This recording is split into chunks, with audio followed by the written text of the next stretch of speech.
Hey everyone, Ronnie with Slater. I'm going to show you these steps that I'm putting in. What used to happen is people would come out this hatch, walk down the roof, and break a bunch of slate, create a bunch of leaks, and they caulked it and they kept ruining it. So since I know this is going to be a pathway, I'm going ahead and putting these steps in.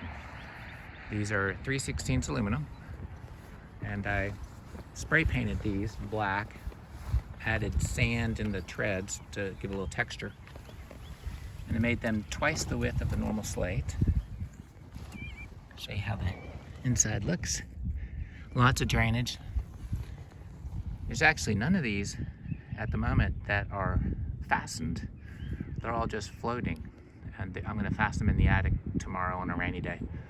But let me go up and show you how this last one goes in.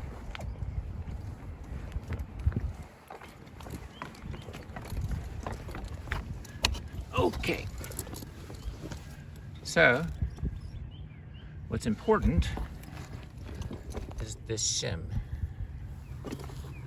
This shim is got to sit a little higher than this slate. It certainly can't be lower, and I've even added a little bit more shim right here. The way the tread is designed is that when you step on the tread, it transfers the load to the roof sheathing instead of the slate. And I cut these two slots with an oscillating tool. Grab this last one.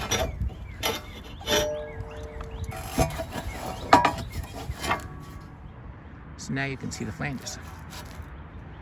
I'll put a board in the attic between the roof rafters and fasten that board and fasten this to that.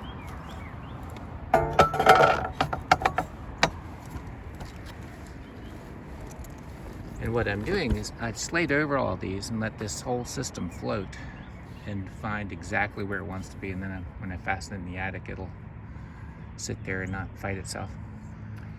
So what I'll be doing in the future is, or somebody popping out that roof hatch, taking the cap off the V5 anchor, hooking in, stepping here, and then walking on down. And hopefully that will protect this roof. Y'all take care.